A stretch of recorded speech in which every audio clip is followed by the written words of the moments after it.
Call the meeting of the May Rusk County Board of Supervisors to order.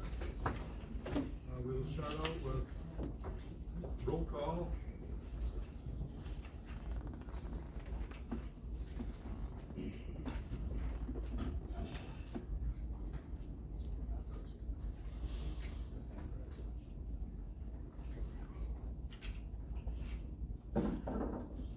We have a quorum, we will proceed. Next is invocation, led by Lois Good, pledge allegiance by Robert Stout. Please stand. Let's pray. Dear Lord, we come humbly asking guidance to endure, meaning suffer, withstand. Reading from 1 Corinthians 13, 1-8. If I speak in tongues of men or of angels but do not have love, I am only a resounding gong or a clanging cymbal. If I have the gift of prophecy and can fathom all mysteries and all knowledge, and if I have a faith that can move mountains but do not have love, I am nothing. If I give all possessions to the poor, give over my body to hardships that I may boast, but I do not love, I gain nothing. Love is patient, love is kind. It does not envy, it does not boast, it is not proud. It does not dishonor others, it is not self-seeking, it is not easily angered, it keeps no record of wrongs. Love does not delight in evil, but rejoices in the truth. It always protects, always trusts, always hopes, always perseveres. Love never fails, end quote. Jesus, please help us make wise decisions that honor you. Praise your holy name. Amen. Amen. Allegiance to the flag of the United States of America, and to the republic for which it stands, one nation, under God, indivisible, with liberty and justice for all. Thank you.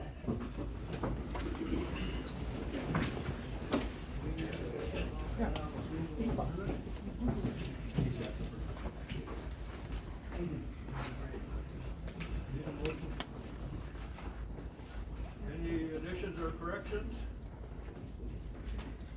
If not, we can vote to approve.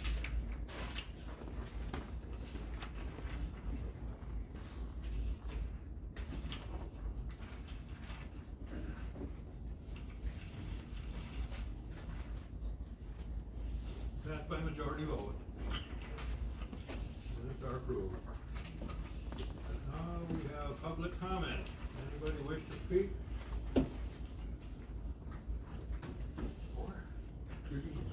Come up to the microphone, please. Give your name, please. Lionel Fine. Good evening. I'm a longtime resident of Rusk County, and Gary Biller is a representative from my area. And I want to go on record as proclaiming that I think it would be a huge mistake if the county board did not request God's guidance and blessing at the start of each meeting. I think it should be done. Thank you. Thank you. Anyone else wish to speak? Bob?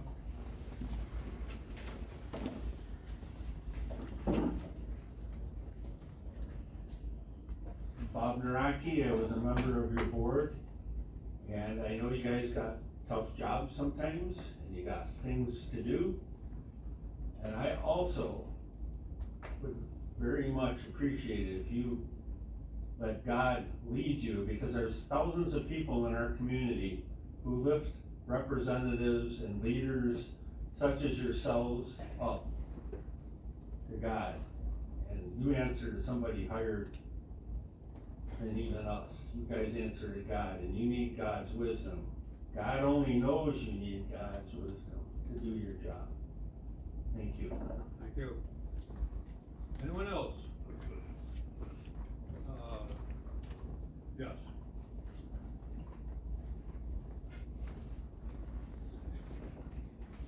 Thank you for this opportunity to share some thoughts on banning prayer from the county board meetings. My name is Sue Moore, and I'm a resident of Ladysmith in Rusk County.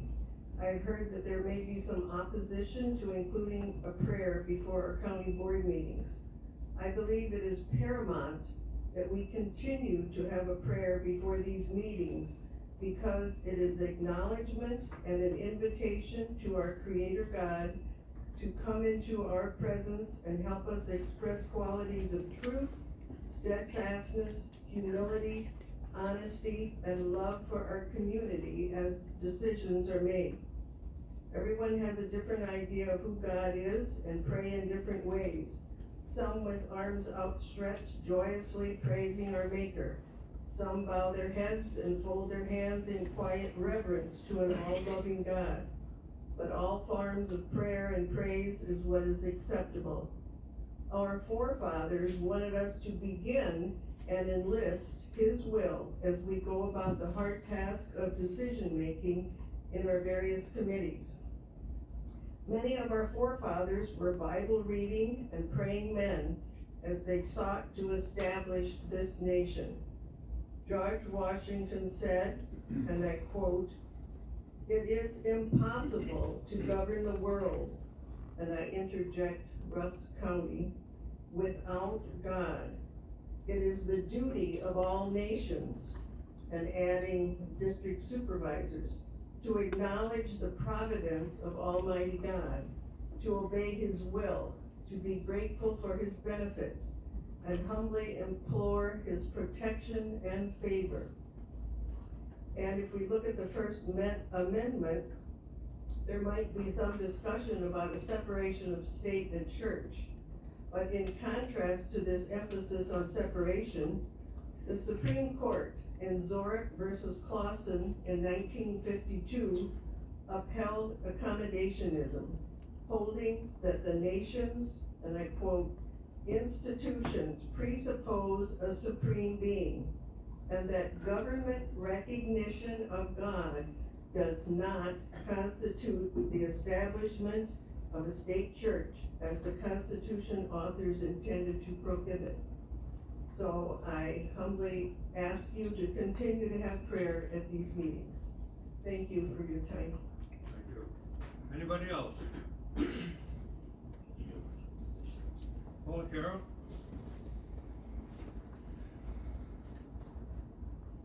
Hello, I'm Paula Caro. I live in Flambeau Township. And when I got here tonight, the first thing I did was look on the agenda to see that, yes, you still had the invocation on there. Thank you very much for keeping that on there. It's really important. All of us need help from time to time. Some more than others need a lot. And sometimes we can get that help from our friends or our family.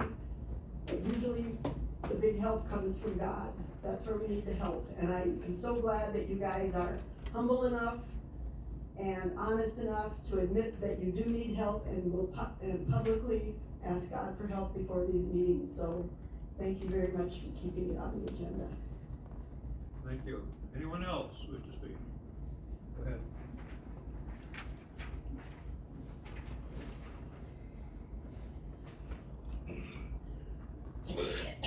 I'm Joanne Spooner, I live in Conrad, and I'm certainly glad I came tonight, because I didn't know this was gonna be a big issue of, talking. I appreciate the opportunity to express my opinion.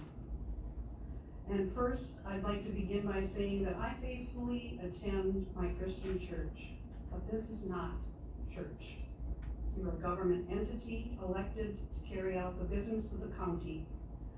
We talk about our Constitution guaranteeing religious freedom, but more precisely it says in the First Amendment, Congress shall make no law respecting an establishment of religion or prohibiting the free exercise thereof. In other words, that means freedom from religion as well as freedom to choose one's beliefs. The county board represents a broad constituency which may have many varying beliefs. The public that comes before you at these meetings has a variety of beliefs as well. You may know some people that attend and not know others. While many are Christian, some could be Jewish or Muslim or non-believers. Some of the attendees will be happy to join you in prayer. Some may be just resigned to go along with it, and some may be gritting their teeth in protest or frustration. As a government entity, it is not the job of the county board to promote a religion or specific religious practices, such as expecting the public to stand and join you in prayer. That's what we're asked to do in church. This is not church. If the board feels compelled to have a prayer before its meeting, at the very least, I suggest someone simply says we will begin with the invocation and say the prayer. That way, without a public pressure to conform, those present can comfortably choose how they respond to praying based on their own personal beliefs, as the Constitution guarantees they have the right to do. Thank you.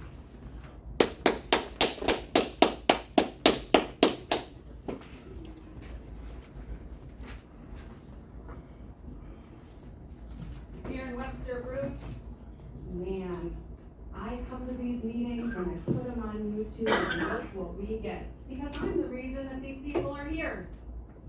There is a separation of church and state. And it's offensive to stand, it's offensive to be asked only to pray to a Christian God. Our God. How many times? Our God. It's not everyone's God. How about somebody create an ad hoc committee and figure out how we're gonna have an invocation that respects every person and what their religion may be. Because I too have faithfully attended a Christian church my entire life. I was there on Sunday. I'm a believer, and I don't want to be told to stand, and I don't want to be told to follow along in your prayer. And the reason I was upset about it last month, was because of the hypocrisy of what this board does in relationship to praying. That's why I'm angry about it. If the behavior here was in line with praying to a Christian God, I may be less offended. But I am offended by the prayer and the actions that follow it. That's my problem. I'm also going to ask for some specific requests. I want to ask the board at all committees, meetings, turn the microphones on for every meeting. Sit at the large board table at every meeting. Board members, sit in your spots, and various employees or elected officials sit at the top of the table. There should be a clear division of people, board members, employees, and elected officials. Don't have side comments during meetings and whisper, because this is an open meeting. Talk loud and clear. Don't mumble under your breath as you're trying to have a side conversation that the public is unable to hear. Follow the rules and laws that govern open meetings. Do not resume proceedings of open session that have been in closed session until the public has resumed to be in the room with you and resume open session. Label your closed sessions with the explicit label that the topic will be discussed. Purchase of property doesn't cut it. What property? The public has a right to know. The public deserves to know these things. It is our right, and it is your responsibility to provide those things to us in open meetings. In accordance with things that are on the agenda for the evening, I'm troubled that the public has not seen the wind down fund term agreement. I'm troubled that there are people who knew about it clearly, there are people who didn't, and there are people who let that go. That should be something that is of open record and knowledge put on the website, made sure people had that at the special meeting, because you guys are operating in a way that makes it sound like there's this $2 million and anything can happen, and then there's people saying, whoa, pump the brakes. That's not exactly how that can happen. That's troubling to know that there are people that do know, and they're not telling us. We all deserve to know this is a huge project. I'm not here saying save that building to save the building. I'm saying somebody wanted to come in here and give us housing. That was my issue. We need housing, somebody's willing to do that. But if we don't know all the parameters, the public and the board, we certainly can't be making the best decision for the taxpayers. And that's your job. Your only job is to do the best for the employees that are here and the taxpayers. And I will follow up by the employees. I am deeply, deeply disturbed at the turnover of our lack of knowledge and our dedication of the people that have been here and that have left. I've said this before, I've said it multiple times. And I am hearing more and more about people leaving this organization over things that are happening to them. And it is downright disturbing and reprehensible that we would be doing that to the people who are trying to serve this community. Thank you. Okay, I, as the parliamentarian of the meeting, at the request of the chair, we're going to, the public comment has to be restricted to items that are on the agenda. So does anybody have anything that they would like to speak about on the agenda?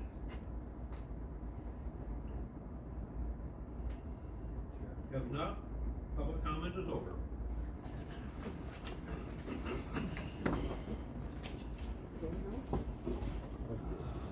Authorizing formation of an ad hoc construction committee.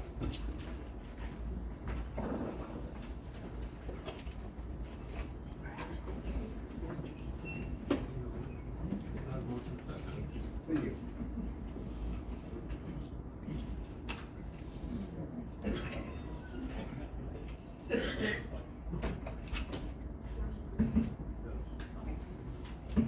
Okay, so this is a resolution that came out of emergency services, so at last month's meeting, the motion was made that the architect and the construction manager overseeing the jail project, the design phase of the jail project, will report monthly to the property committee. And the thought of the emergency services committee is that we should really have an ad hoc committee that can have its sole focus on this jail project because it's so involved. So this resolution is authorizing the creation of that ad hoc committee.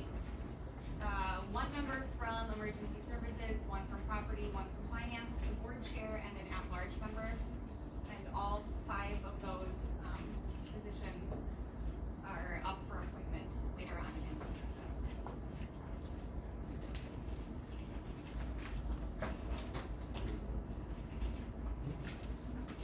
Any questions at all? Comments?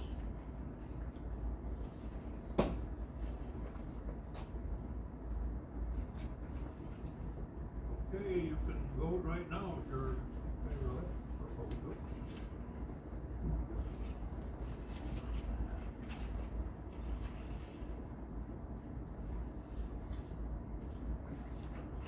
That's by majority vote. Next on the agenda is amend the 2022 budget. We need a motion. We have a motion and a second. So these 2 resolutions kind of go hand in hand. The first one is the amending the 2022 budget. for any department that has exceeded their budgeted expenditures by 10% or more, as part of the resolution, in order to be in compliance with state statutes. But just because these departments exceeded their expenditures doesn't necessarily mean that they have expenditures in excess of revenue. A lot of these are, grant budgets, so they have offsetting revenue, to match the, expenditures. So that's why you'll see it, and I'm sorry, I didn't put a total on here, but it's, just over $2 million, the net amount of the amendment. And a lot of that is offset by amending the revenues. And then the actual contingency request is, $457,926.35. So just to kind of put that in perspective. I run that one, what is it? So this is to. File number. Oh, for the net budget amendment, so it would be increasing the budgeted expenditures by $2,006,552.36. So some of that would come from contingency in the amendment, and some of it would just be offset by revenues in those respective budgets.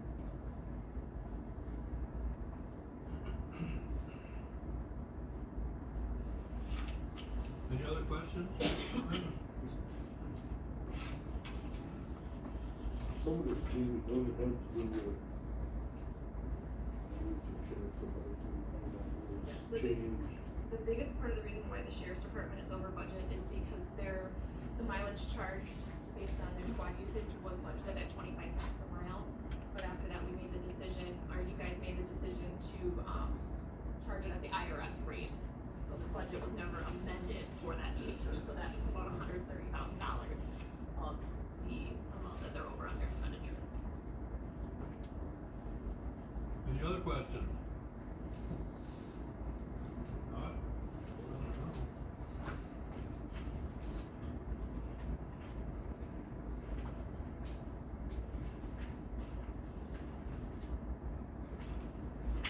Passed by majority vote, 18 yes. Next, we have,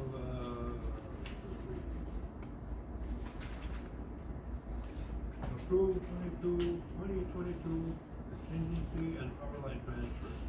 Need a motion? Second. We have a motion second?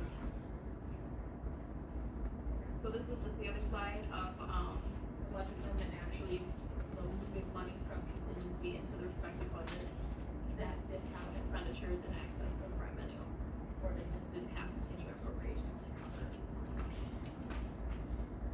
And part of that, I'm requesting that we move from, power line funds rather than contingency, because, we are limited on what we can actually utilize power line funds for, but the goal line is one of those, so that we can utilize the contingency funds for other purposes.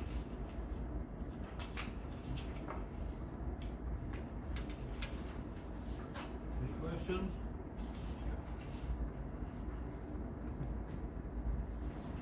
There's no questions, vote no.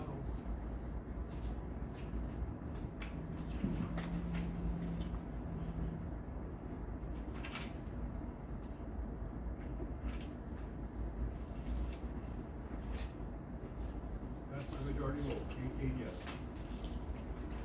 Health and Human Services, appointing Rusk County Public Health Officer.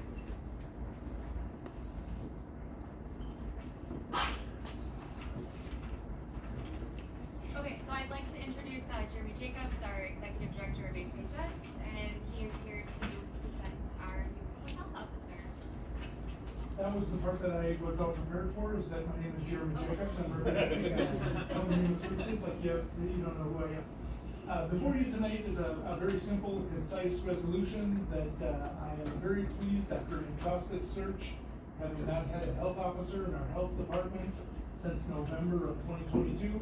I'm very pleased to announce that Kaylee Bugby has accepted that role, and she actually started yesterday, and she showed up again today. And so we're very happy to have her on board. If she wants to stand up and say a couple things, put her on the spot there, but we're very pleased to have her and her talents here in our county. So, Kaylee Bugby. I guess hello, I don't know what I'm supposed to say. Good enough. Okay. Two days in, and like I said, it's a very important position in our public health. community wellness and all those kinds of things and all the statutory requirements. So we're very pleased to have her on board, and I would hope that you would approve her appointment today. Thank you.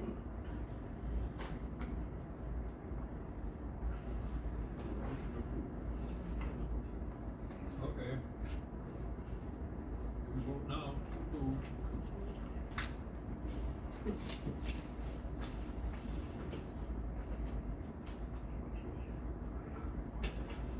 That's not good. We're gonna switch number 5 and 6. Thank you. Thank you, thank you. Creation of Rusk County Public Trails Ad Hoc Committee.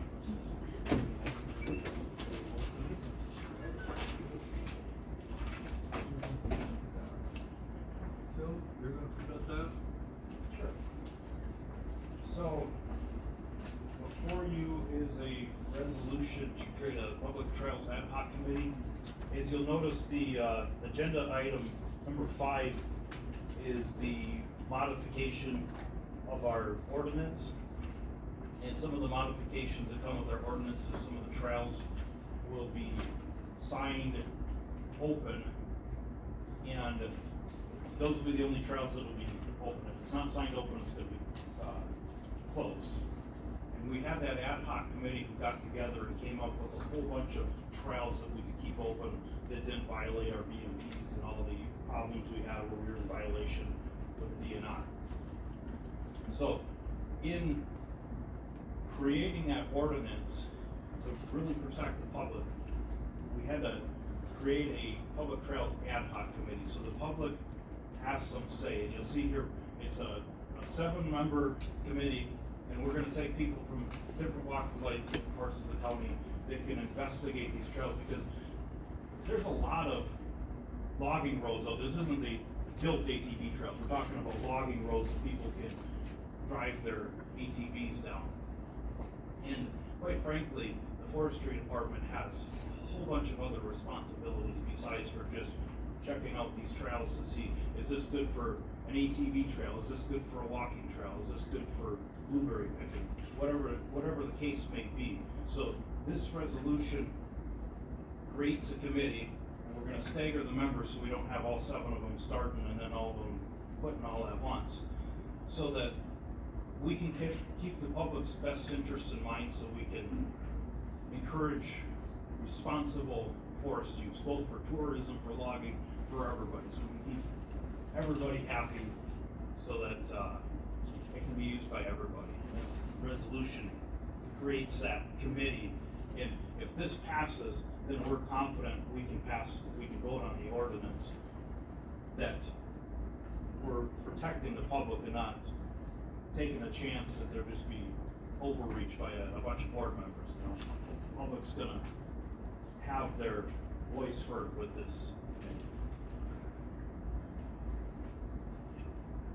Any other comments?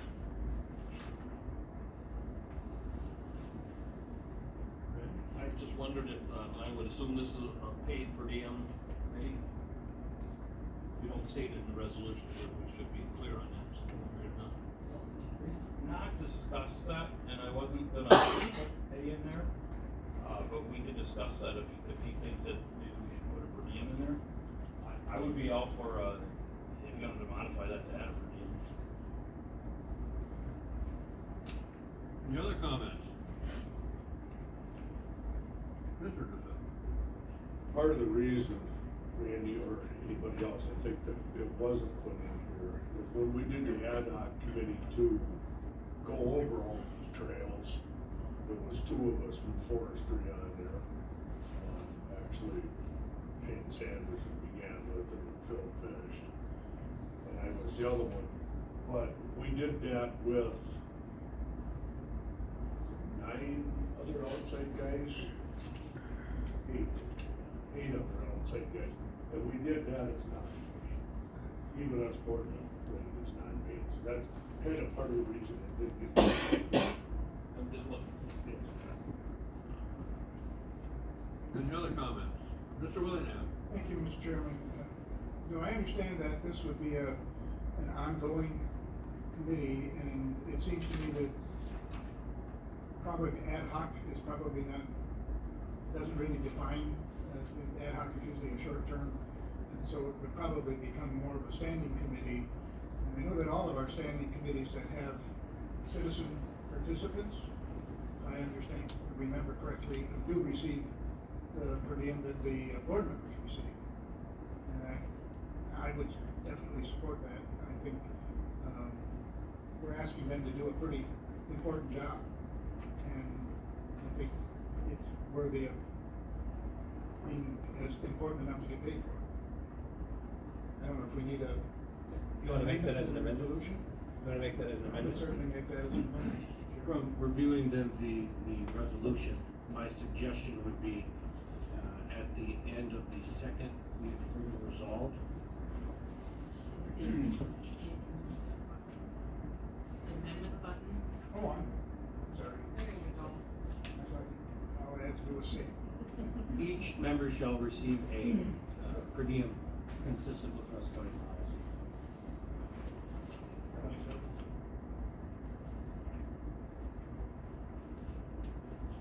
Mr. Chair, you also in that amendment, you spoke, and I'm just asking, you wanna remove the ad hoc out of this also, or? If you want to do that, I don't know that has anything to do with the resolution, but do that as a separate motion. Okay, okay.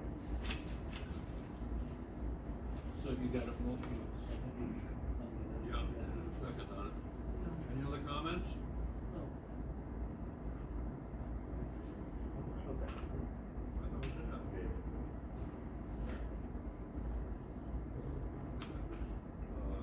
Dave's motion? Phil, second. Yeah. I don't know, I Right, don't have it. Yes. right, yeah. This way it is. So that you're voting on the amendment. Right, you're voting on the amendment to add at the end of the second, be it further resolved, that the, members will receive a per diem consistent with the Rusk County policy. Yes. Any more discussion?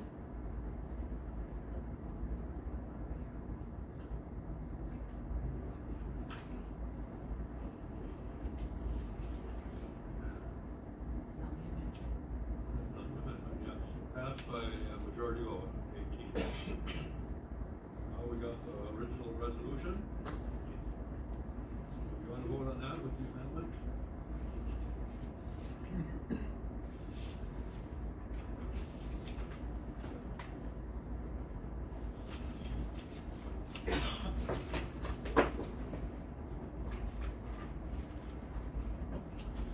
That's by majority vote, 18. Motion passed. Now we got number 5, modification of ordinance, vehicle regulation in public courts. Motion and second. Motion and second. Phil's gonna present that. Oh, me? I was thinking, would you mind if Jared?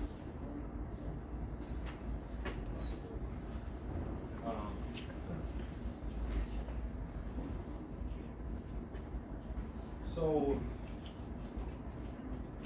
maybe Jared would help me out with this, because you have a better understanding of it, but, so last year we ran into the violations that were reported with the DNR, to where we were found out of compliance with our EMP practices, and the DNR wanted us to come up with a little better ordinance that gave us some mechanisms if there was violations. And like we talked about in the last resolution, there's the ad hoc committee, we got the, last year sometime, we formed an ad hoc committee that came together and looked at the Rusk County Forest in their totality as best as they could, using all the available resources. You know, some of this time was during the winter time, so it's not like we could go out there, but they took knowledge from a bunch of different users of the forest. They worked with the forestry committee. I gotta give a lot of credit to Terry Dussel for getting this committee together and working with the public to hear their input on how how responsible, management of the forest look to them. So what this ordinance does tonight is it takes where we have a mechanism to, if somebody's violating our ordinance or our forest practices, we can actually do something about it. But at the same time, with the creation of the resolution before this, we're taking the public's opinion on which trails we're actually gonna sign open. If you look in the ordinance, it says that the trails that will be closed are the ones that are not signed open. So the ad hoc committee did their best during the time they had. They worked with land, water, conservation and the forestry committee and public's knowledge to figure out the most amount of trails we can keep open and know that we're, to the best of our knowledge, not in violation. As this committee gets on their feet, they'll have more time to do field verifications and go out and check these. They might find some of the trails that we originally planned on signing open are out of compliance, but they also might find some trails that we originally didn't know we could sign open. They might sign open.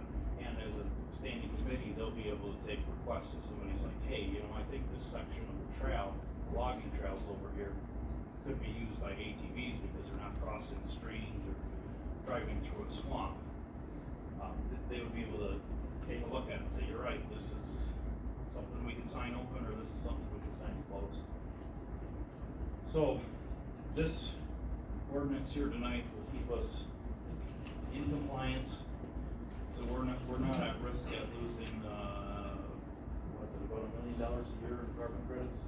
Coming up is what, at an estimate? Estimated $2 million. Estimated $2 million a year in carbon credits is what, once we get the ball rolling on carbon credits. If we don't do nothing, we risk losing that, because they're checking out the DNR and see what the DNR thinks, and third-party verifiers to make sure that we're in compliance, and we're out of compliance right now. But this ordinance will help keep us in compliance, so that we down the road when these carbon credits start rolling in, we'll be able to get those carbon credits. Any questions?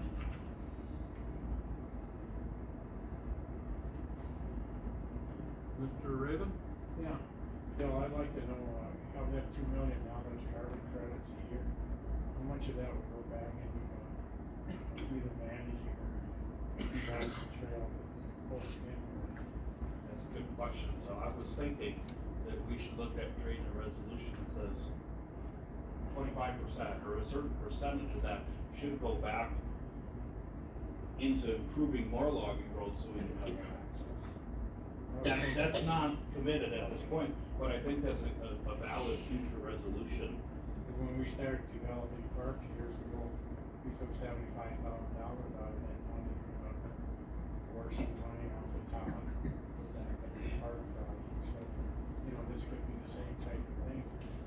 So we always have an ongoing thing, not only grants, but also And it could also, to your point, I would say that when the loggers are building their logging roads, maybe we offer to supply the culverts, because we have some of that money from the carbon credits going in. There's something to make it so it drains better, so that we can help them make these roads more accessible.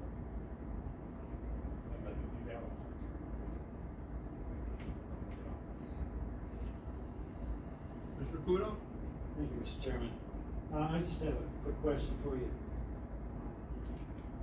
Phil, just wondering, where are we at with returning to compliance? Did you ever answer that one? Sure. Yeah, so I'm Jared McCall, the Forest Administrator. Phil did a great job explaining that a little bit to you guys. As far as compliance goes, we are out of compliance because we allow travel over wetlands, across navigable waters in the U.S. And we're out of compliance with our 15-year plan, therefore out of compliance with forest certification. It's a lot of non-compliance, but this will, I believe, get us into compliance because it gives us, as he said, the mechanism to it won't get rid of problems tomorrow, but it gives us a mechanism to address them properly. Bring them forth to the committee, forestry committee, look at a road, if there's an issue, they can make a decision on what they wanna do with it. Stick money into it, repair it, put on a timber sale to get it repaired, or do a minimal repair if it's really expensive and leave it closed, or whatever the decision may be. So as far as getting back into compliance, I think the implementation of this will be September first. We won't be in compliance until then. With the carbon credits, our first year of issuance, they're planning on issuing those credits in the fourth quarter of this year, and we have to be in compliance before those are issued. So if we don't get into compliance, we're holding that train up. As of now, they aren't kicking us out of the carbon registry, which was my initial fear. But if we're out of compliance, we will not get any carbon credits. So I believe that if we pass this, this is a great ordinance that will allow us to deal with problems, address things, take notes, pass our audits as best as we can, and manage our forest responsibly. So is the deadline September then? Yeah, there's not a hard deadline, but their outlook is to issue the credits in the fourth quarter of this year. There are a lot of projects I know that we can focus on that, but I think, memory serves, there was one in particular that we're very serious. Yes. Is that being addressed? Yes, so that road was found in the fall of '21. We have a multi-year, multi-step, many phases to repairing that, getting it back into a more natural state. And we will complete that work probably in July or August. And yeah, I've been in contact with Derek and Nolan Kriegel, the forest hydrologist from the DNR on that, and we're on pace for that. It's gone really well working with the highway department to get that done, so thanks to them. And yeah, that's. Will that be favorable as far as being concerned getting back? Yes, absolutely. As of now, they haven't issued any enforcement action.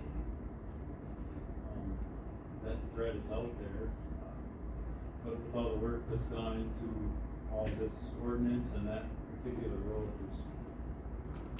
I don't think we're gonna have any enforcement issue. I think they're going to back off and applaud us if this passes and we move forward.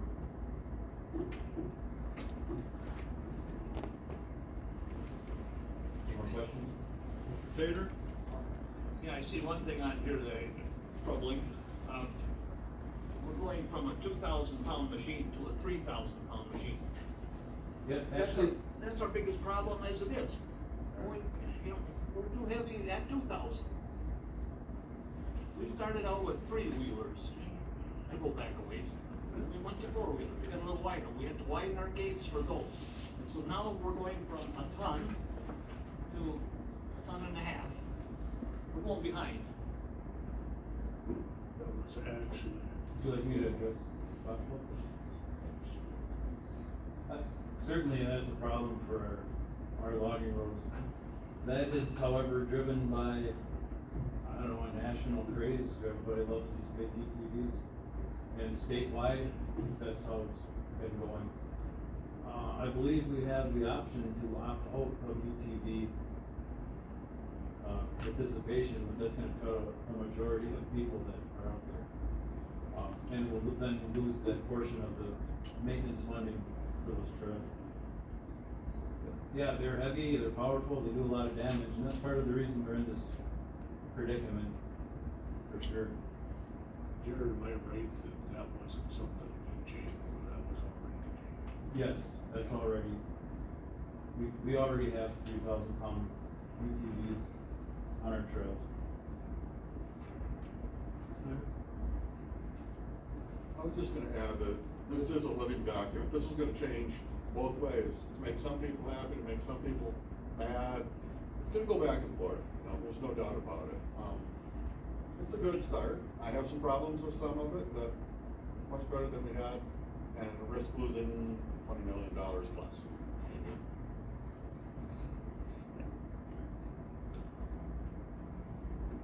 Any other comments or questions?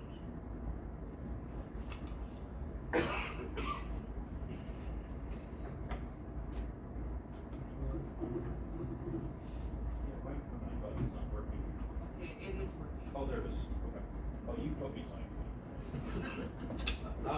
So, there was one thing that was brought to my attention, and if you go to the third page, the page that Joe handed out to Mike, because that was, excellently missing. If you go to section 34, 194, and you go to line about 30, I would say there.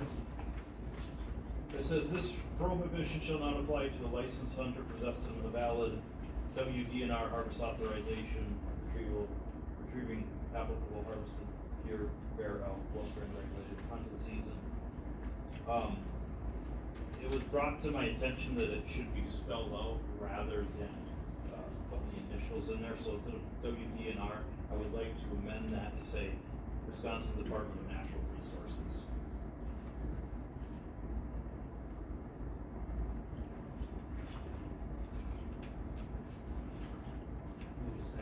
Yeah.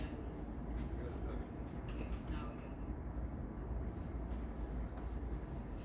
Is that an amendment? Yes, you Vote on the amendment then.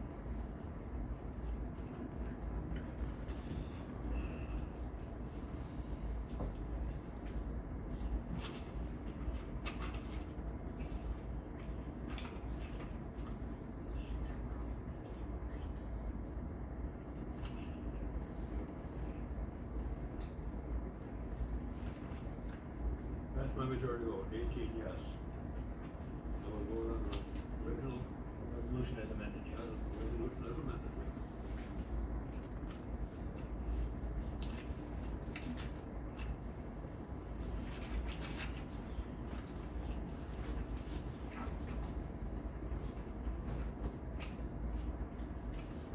Yes, passed by majority vote. Okay, now the next one is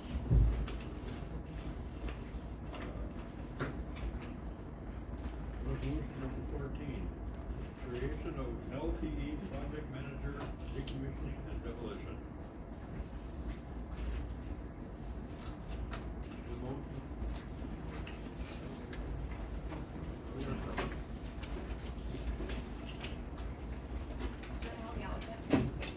Okay, alright, so, this was forwarded to the board from both property and personnel. And what the thought behind this is that our maintenance department already has a lot, going on in their department, especially during the summer season, with mowing. And the decommissioning and demolition process, will be time consuming, so we're looking to present, adding a project manager strictly as a living term employee to oversee the decommission and demolition of the hospital at $50 an hour to be funded from the wind down funds. Any questions or answers, or questions or comments? Mr. Michelle?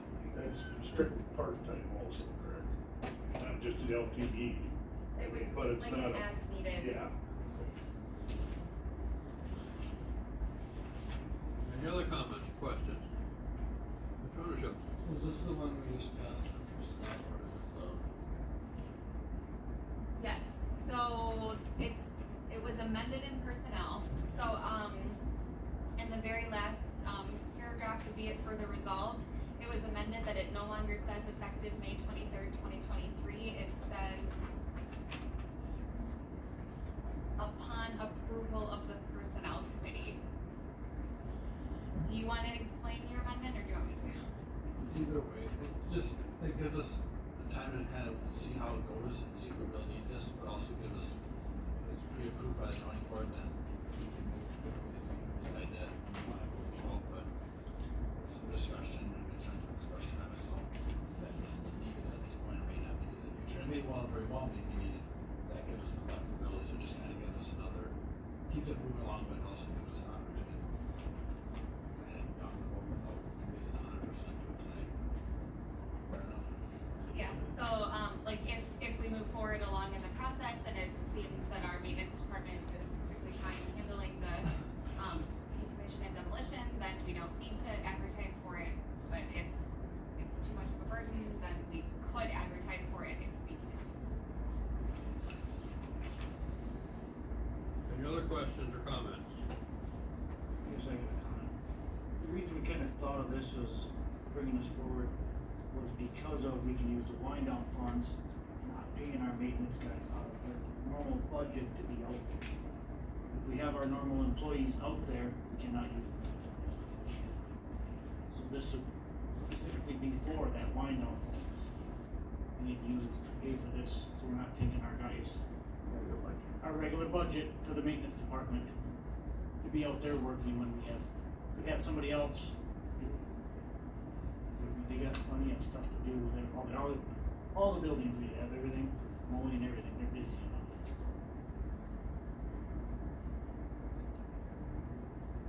Mr. Undershoots? And so we talked about that as well. And every estimate I've seen, we're gonna exceed the wind down fund, so anything we save will ultimately, most likely save the county money.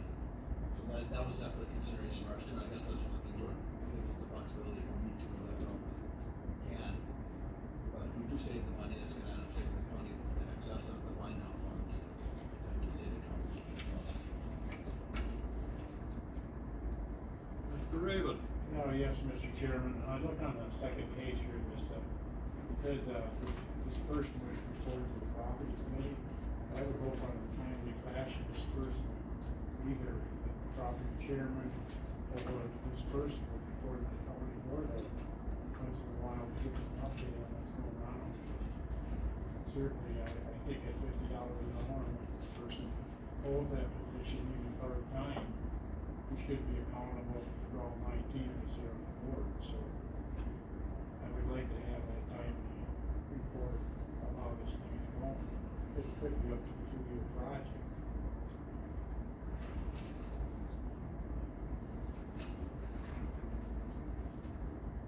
Any other questions or comments? Not you can vote now.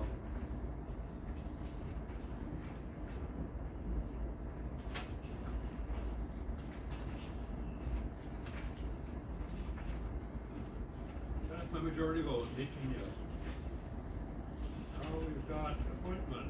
Yes, sir, number 15, the CJCC coordinator, that's gonna come up next month.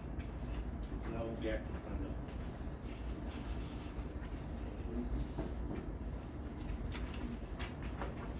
Appointments are Northwest Wisconsin Regional Broadband Committee, this is Terry Wedwick.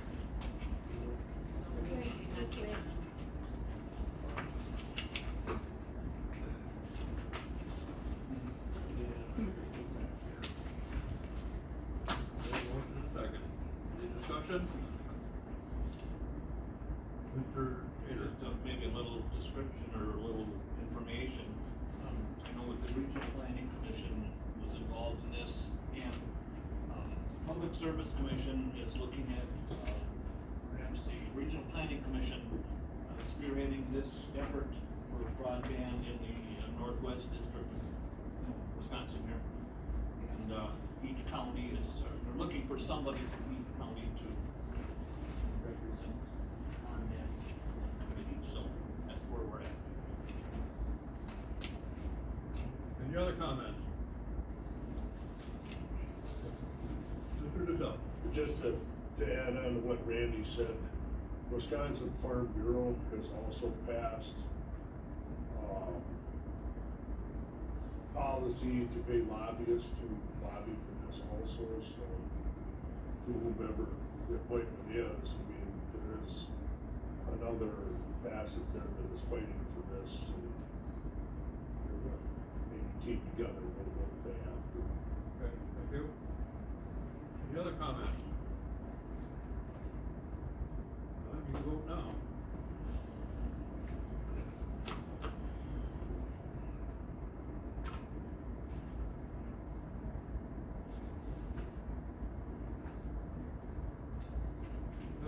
yes, one abstention. Passed by majority vote. Ad hoc construction committee, myself, Mr. Wedwick, Mr. Kudo, Mr. Schneider, and Mr. Hauser. We have a motion and a second. Any discussion?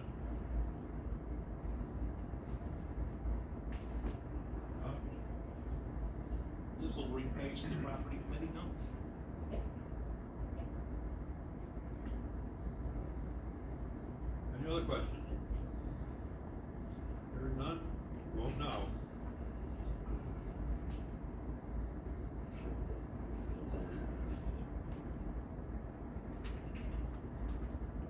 Sixteen yes, 2 abstentions. Okay, Joint Management Committee, Tony Hauser, Mike Raven, Randy Cater. Got a motion and a second? Any discussion, questions? Hearing none, you can vote now.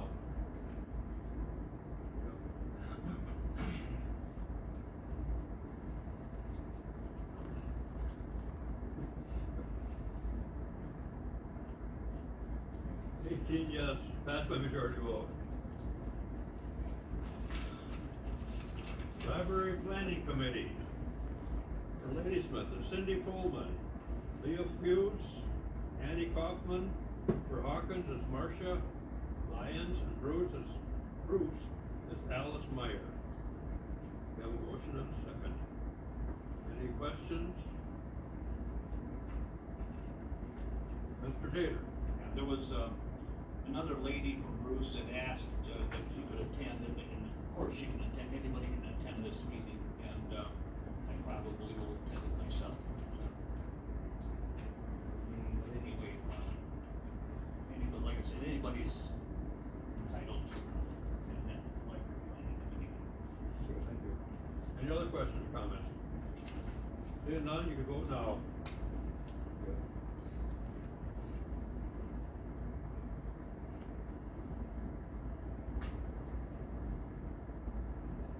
18 yes, passed by majority vote. Indian Head Action Agency Board, Mr. Tater. I think perhaps. This is the way the ordinance is written.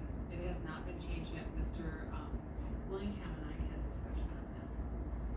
So this is the way it's listed in the ordinance. That's the way we list it. I mean, when you and I were talking, we were talking about the transit board. It's the same thing.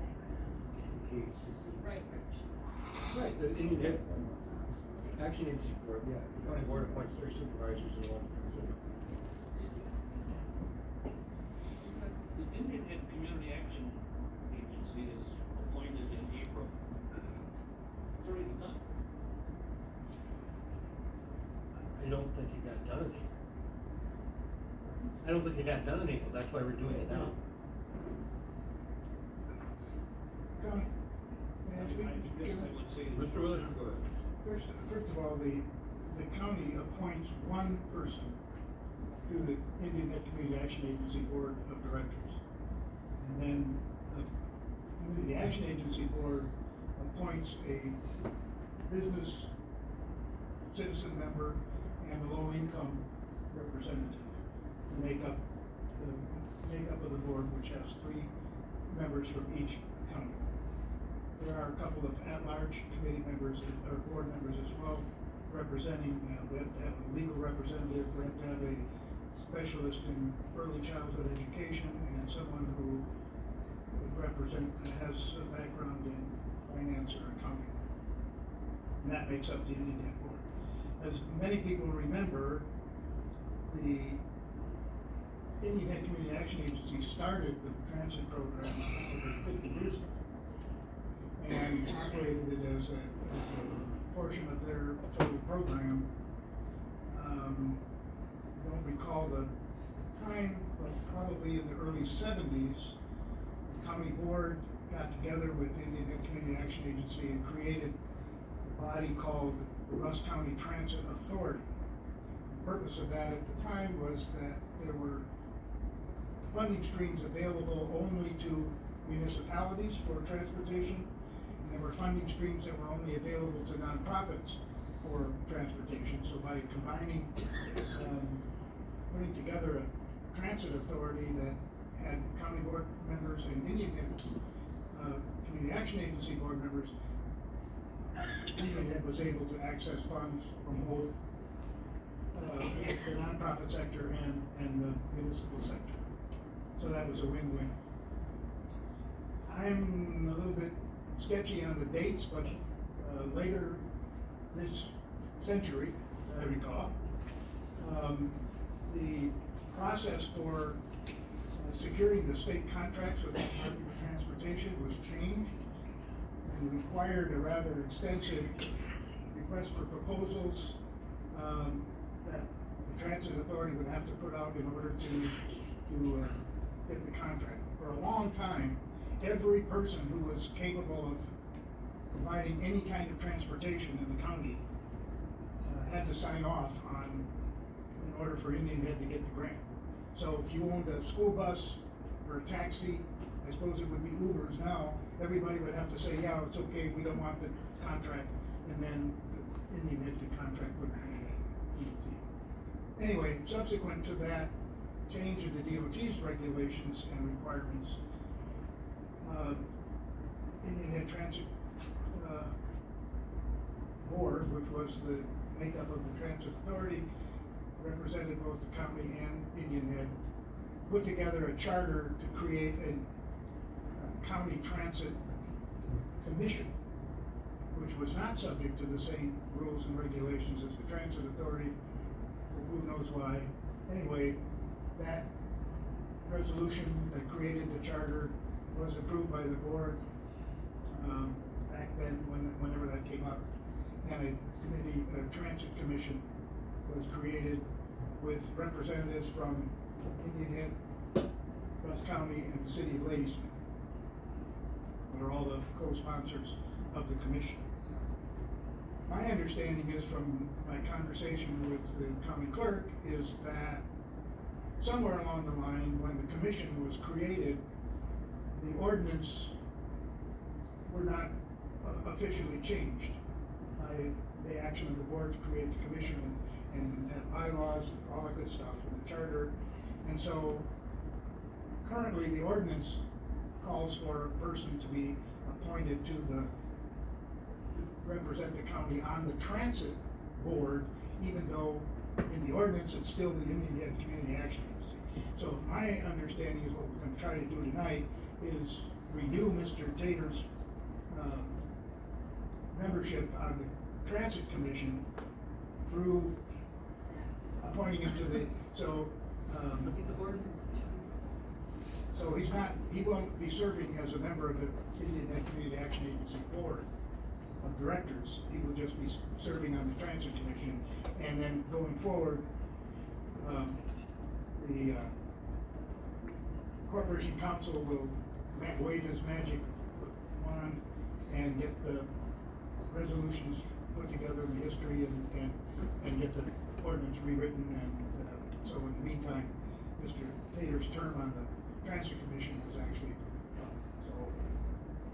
And then there was an election at the city, and so the city also appoints a couple of council members, and my understanding is that because of changes in representation by the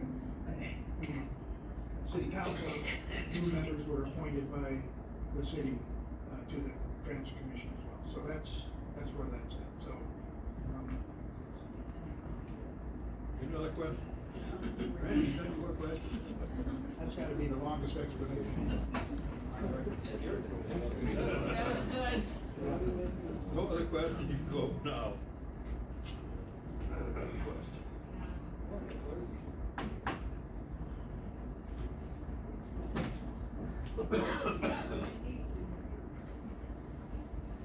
Passed by majority vote, 18 yes. Now discussion and possible motion. Consider allowing access to the former hospital property and building to Impact 7 and any other potential developers or buyers to obtain information about structure and other building details.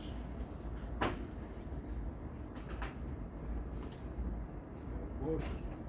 second. Well, you don't really have, this is currently discussion, you have to make the motion, you just take the floor. Because we don't have a resolution or anything, so you just take it. So you don't want this to be Well, it may, so. We can go on. Okay, so Just talk, Just a discussion. at the moment, somebody may make a motion. So I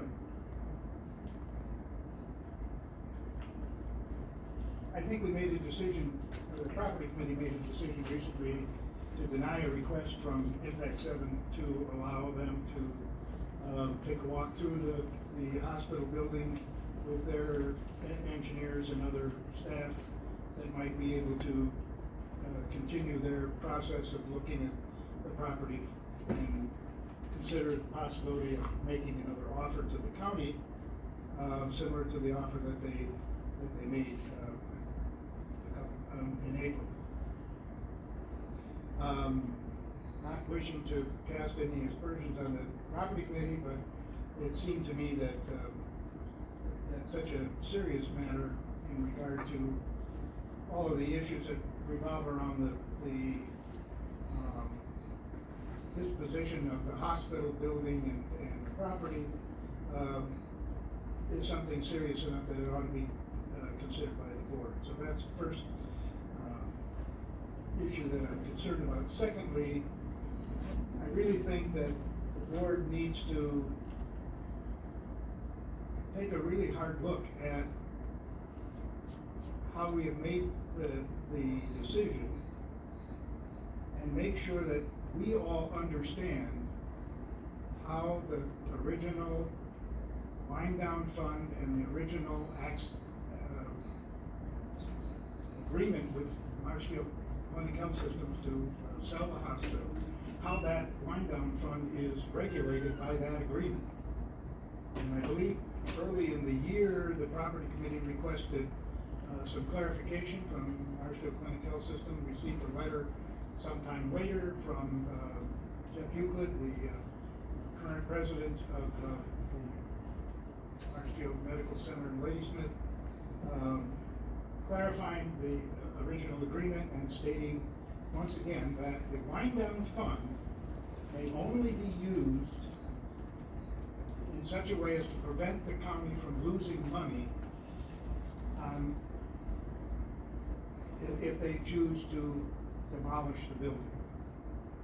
So currently, estimates range anywhere from $2 to $4 million for to demolish the building, including the asbestos abatement and et cetera. So that if the county were to use the $2 million that's left in the wind down fund, which I think is a fairly accurate number, and the county were to have to put $1 million or more of its own funds in, and then turn around and sell the building after it's been demolished, the county would break even if they could sell it for the amount that the county puts in. If the county sells it for more than the amount that the county puts in, that excess amount has to be given back to Marshfield until the wind down fund has been returned. So that means that the county would basically have to sell the hospital property for somewhere in the neighborhood of $4 or $5 million in order to make a profit. Because we would have to pay the wind down fund back to Marshfield Clinic based on the original agreement. I asked Mr. Summerfield if my understanding and interpretation of the agreement is accurate, and he says yes. So, you know, I think that there's some confusion about this, and maybe some of our decisions were maybe made without taking that into consideration. So it seems to me that the best option for the county is to at least allow any developers who are interested to continue to pursue their projects. And I think the county could come out breaking even if we made a deal with the developer. We will not, almost certainly not break even, and absolutely not make a profit. if we demolish the building and try to sell it, for what we would have to get in order to make a profit. If someone has a magical reason why that's not the case, I would be happy to hear it, and I would be more than happy to be wrong. But I think we need to take a serious look at it. And if somebody wants to look at the building and they wanna make an offer and we wanna reject that offer once again, that's fine. But to say, we're not gonna let anybody in there to even consider another offer, seems to me to be, sort of poor thinking and poor planning. So with that said, I would be happy to debate the issue if anyone wishes to do so. Mr. Miller. Yeah, just for clarification. Property committee was following the direction of this board, to vote last month, to move forward with the commission of the hospital and the demolition. So they are following the vote last month, the board wanted us to do. We had to follow what the board wanted last month. So the board could change that tonight, right? No, not Not on on the the agenda. agenda. Okay? Not on the agenda. Not on the agenda. Just for clarification, is if the board is going to have repeated decisions in the future on a bunch of things. I believe that the asbestos study was done in April, or I'm sorry, in May. We should have that. I think you'll get that report in the next, or after this is done. You guys are going to have to determine that. You're going to put out the RFP for that removal. That ultimate decision to have that removed will then be voted on at the county. Once that removed, you guys are going to put out an RFP for the demolition if you still proceed with that. That RFP then will come back, I'm sorry, that contract in response to the RFP will come back to the county board and you guys will vote on that as well. If the county can, by allowing them to use the hospital, I'm sorry, to visit or whatever, have access to it, does not change the path. If you wanna change the path, it's gonna come back, and you guys are gonna have ample opportunities to do that down the road. Mr. Kudo. Thank you, Mr. Chairman. I just want to concur with what Mr. Miller stated. On April 10th, the county board had a special meeting, and it was decided by a vote of 10 to 9 that we would reject the Impact 7 proposal and proceed with demolition of the hospital building. Actually, the vote would have been 11 to 8, but one of the members mistakenly voted the wrong way on this. So I'm not sure why this is even being brought up again. So it's a separate issue. It's solely to, again, the property committee voted to not allow access to any, or in this case, just Impact 7, okay? So that was brought by the board to put on, I'm sorry, a board member to put on the agenda that he wants that decision changed. That is the right of the board to do that, as we are members as a whole and a committee can't make the decision. So, that's the discussion point, correct? So again, there's no decision as to, we're changing the demolition path in this. It's only whether you want to allow Impact 7 or anybody else who requests to have access to that building. That's what the discussion is on. Do we understand that if we're going to follow the path of demolition, that we're going to lose money? Does everybody understand that? That's not part of the discussion right now, Dave. We're just asking if they wanna allow access to a building. That's as far as it's going. Mr. Undershoots. Oh, yeah, I mean, I could argue the other side that we could lose money that, but that's not it. But I would say, what's it hurt to let somebody walk through the building? I mean, if they come back with a better offer, maybe they'll offer us a bunch of money. I don't know, but I don't think it hurts to let somebody walk through the building. That's my thoughts. Mr. Hauser. Well, our decision on the property committee to not allow them in was based on the fact that the decision was made to tear the building down. So in that sense, it didn't seem logical to have people walking through it to evaluate it when there was gonna be nothing to evaluate. When it was gonna be gone.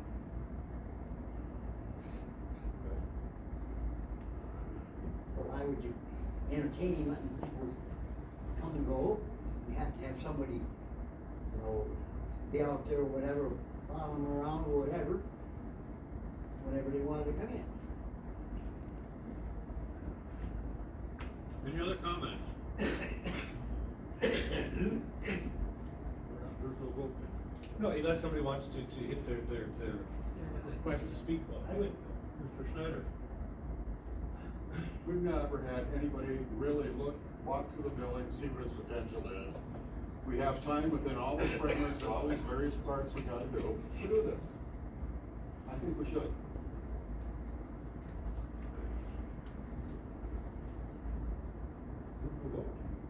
If somebody needs to make a motion to, if that's what they wanna do, to allow impact 7 and any other person who requests it, if that, again, I don't care what the motion is, but somebody needs to make a motion if you wanna have a vote. I would make that motion, Mr. Chairman. So your motion is to allow impact 7 and other potential developer buyers access to the. I think it would be unfair and inappropriate not to let everybody. Let me see your motion so they can get it, and then either affirm or change. Your motion is to allow impact 7 or any other potential developer or buyers to have access to the, old hospital.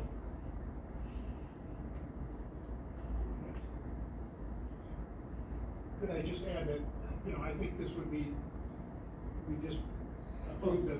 Do your motion first in words, and then you'll have your chance to debate. Okay. So, or to, if that's okay. That wording is.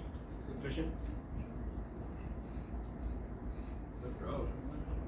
Is there going to be some kind of a deadline, time frame, or are we gonna just leave this wide open? There should be a time frame. There's gotta be some kind of a closing time. We can't just leave this open-ended. We wanna proceed with tear down. Well, I think if the wrecking ball was backing up to the building, you'd probably say you're gonna have to leave.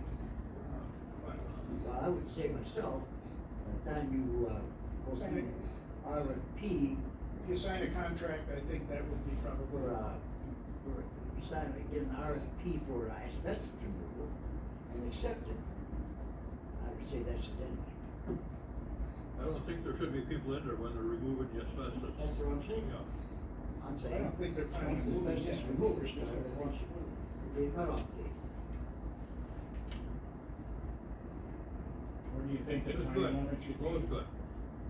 That was my question also, is there a time limit? Okay, thank you.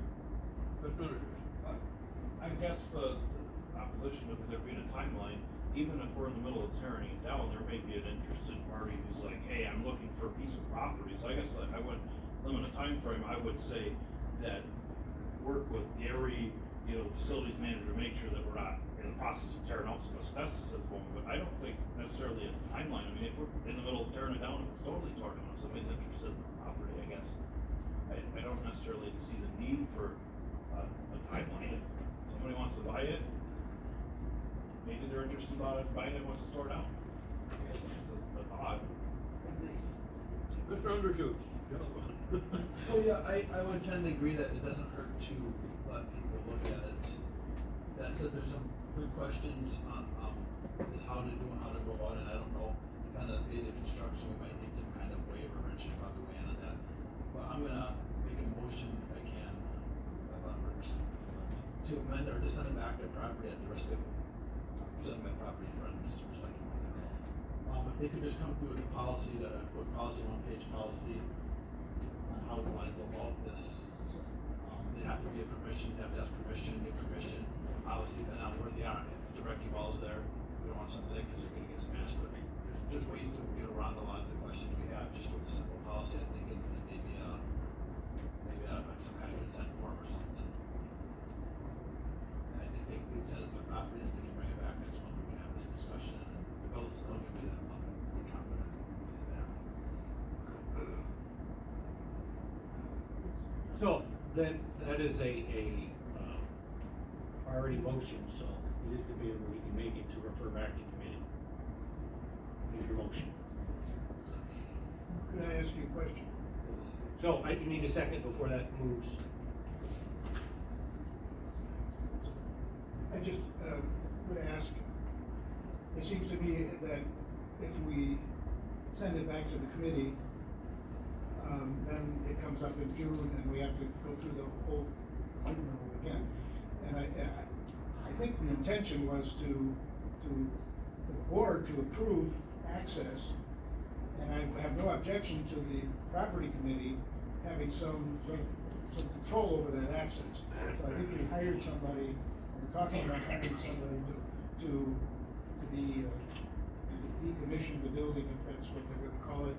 And so I would think the property committee would be the place where somebody would have to ask for access, and then they would determine when, okay, so you can't just come on Tuesday, but Wednesday the guy will be here to, because somebody from Rusk County maintenance staff or the decommission person or whatever needs to be with anybody that's allowed access. I agree with that, but I don't know that we need to go back to the property committee for them to deny the request again and then come back and talk about it again.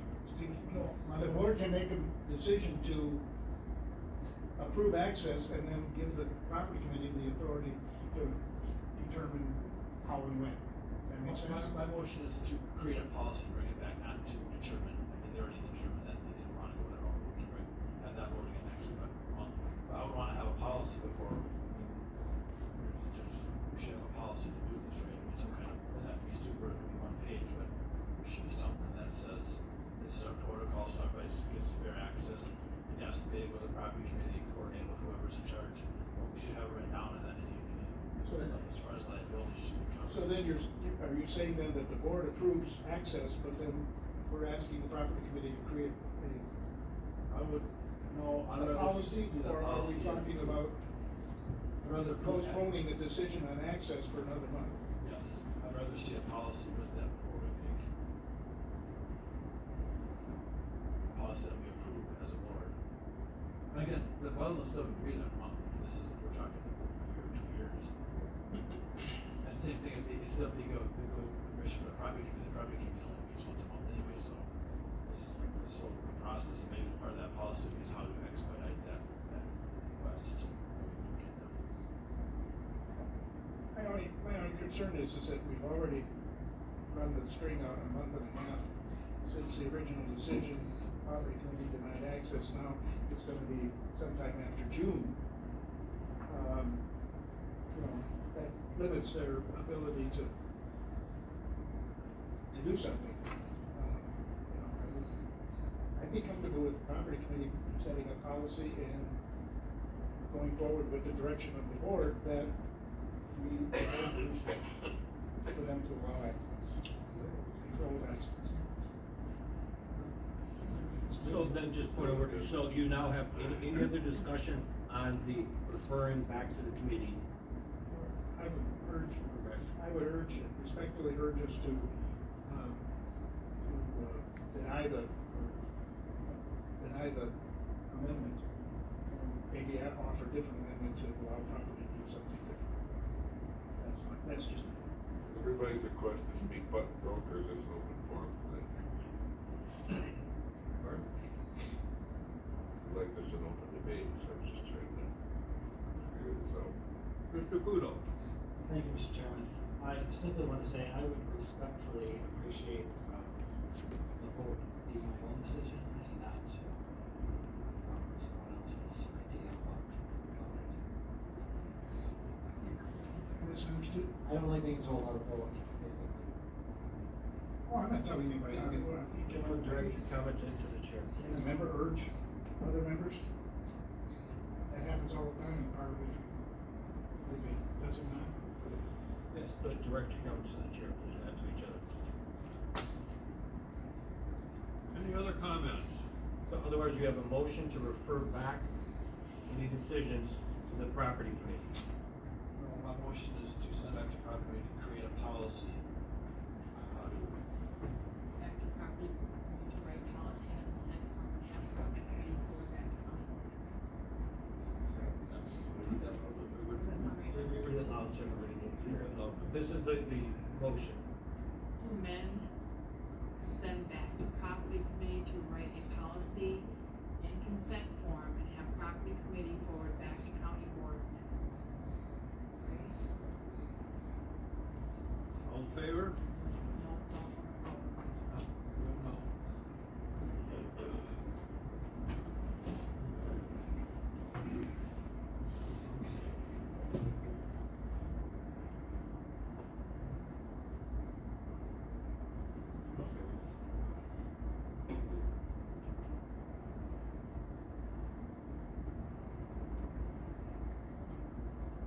13 yes, 5 no.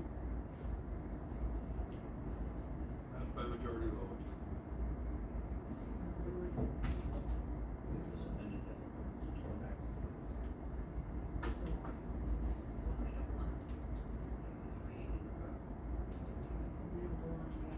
No, now you're on, that one's done, now you're on chapter number 13. Okay, so now we're hospital decommission and demolition update. Yep.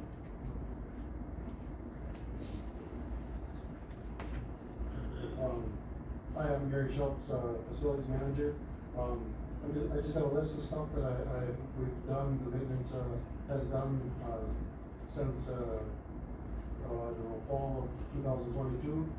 We got preliminary, quotes for asbestos and, demolition. As of right now, the asbestos guys were in there, they did their first round, that was last week. They said that it's gonna take around 2 to 3 weeks to get the first samples back. So I would assume by maybe next week they'll get the sample back.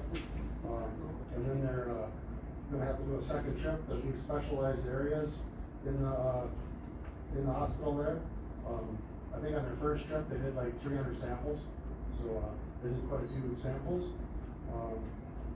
We have, removed about, 10 or 12, electronic door locks that were in the hospital there, that we probably could use here at the courthouse. We put three fans in the, 3 boiler tanks there, cause I guess I don't know what you guys are gonna do with the boilers there. It'll help with the oxidization, so they don't, corrode. You said you can't reuse those door locks? Yes. They're actually the same exact ones as we have here. There's a submersible pump in the basement there by the boiler that, well, every day you pretty much gotta go there and, turn it on, and let the water run out. The ambulance is in the detached garage now. Medical examiner, van's gonna go in the detached garage. We cut grass one time, in the backside by the river, and then, kinda alongside 27 there. I believe we had talked about the other grass area there. I think Anderson is mowing it for Marshfield and that, so we don't have to do that one area. Shut off, there's been a bunch of alarms that have been going off, so we've tracked them down and we shut the breakers off for the alarms. And then, oxygen tank removal, that was just done, a few days ago. They came and cleaned it out of there. That as well had a alarm and sensor that was going off and was quite annoying when you went in there. Gary, that oxygen tank, was that Marshfield's or was that the company that supplied the oxygen to it? I think the company that supplied it coming out of, yeah. Proxair or Lindy or whatever it is.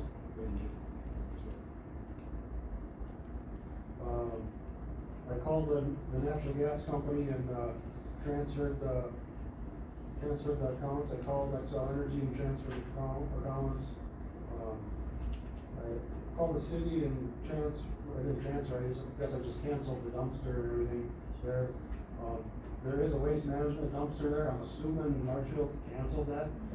There's one still out there, but, it shouldn't be on the county's dime, I don't think. The elevator guys, they wanna know what's going on, cause there's, 4 elevators there, 3 of them are hydraulic, one is cable driven, but, if the power gets shut off, they'll relax down in the building and they'll spew out about 120 gallons of, hydraulic fluid for each of them, and then, so, that'll probably have to, if we proceed with the demolition, probably have to get some RFPs out for that, to get that, decommissioned. Contractors have been asking me about the HVAC units, the mini splits out there. There's quite a few of them out there, and that, so, a couple contractors have already, reached out to me about it. the waste management dumpster, I talked about that. Rooftop, rooftop walk, me and, another maintenance guy walked the rooftop yesterday and just kind of did an assessment on the old hospital, the 4-story building. We haven't went on the lower level yet, but, we did walk around the top one. Let's see. We put a chain and lock on the back door of the hospital there, back by the loading gates, cause that door is always, there's no lock on it, it's always open. So there's a chain and lock on that now. And then we made sure the rest of the doors were locked because, I don't know if it was this last board meeting, somebody said somebody was in there with a dog or something. But other than that, that's all I have done. I guess I'd like to get more direction on where to go from here, I guess.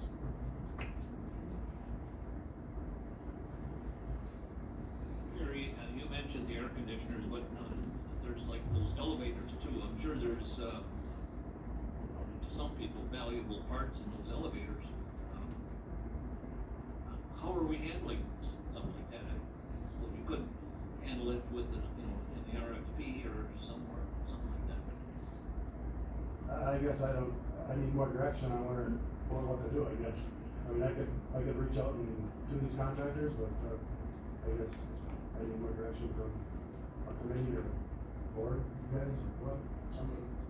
And I think where you're at here is, I don't know if you said it could be today, is when the RFP comes back for the asbestos, that's, I think, where you'll put that on, then you can put the RFP for the demo. And I don't think you can demo until you get the asbestos on. Yeah, and I would say, if they come out for that second trip, next week, it'll say next week, so it'll be about 2-3 weeks after that before they get the second set of samples, so I would say you probably got 4 to 5 weeks before you get asbestos, so. Painful, I guess. Any other questions of you? Motion, this was just discussion. Okay, thank you, Gary.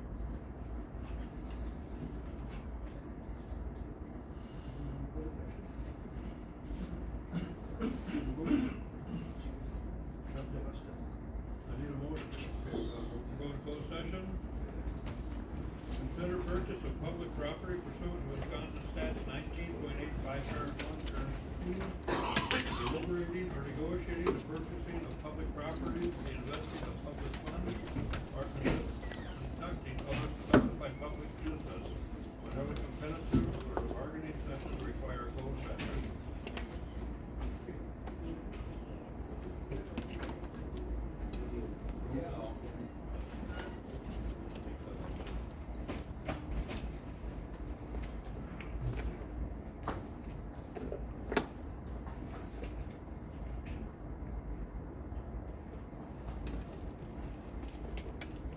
That's my majority vote.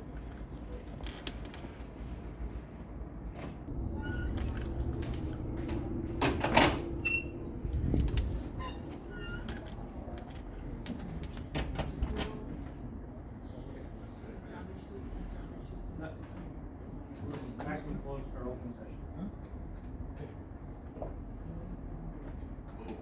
Yeah, did you see that, please? Absolutely, that.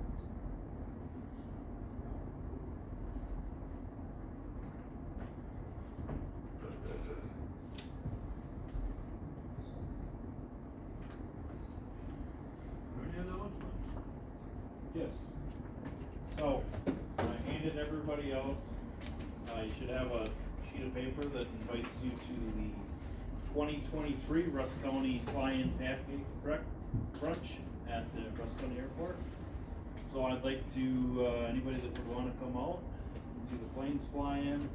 If it's a bad day and there's no other planes flying in, I'll bring my plane out on the tarmac just so there's a plane out there.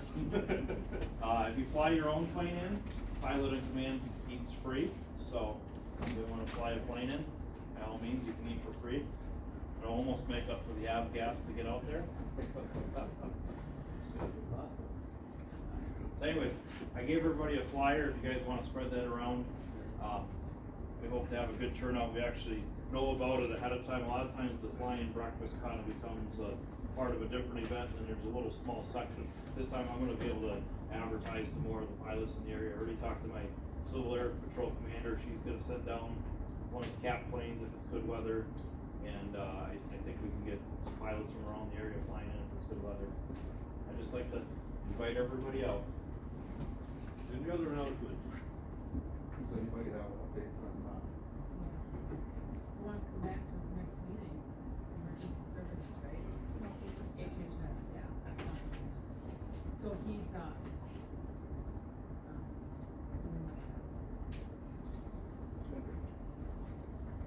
If no other announcements, motion to adjourn will be in order. Move.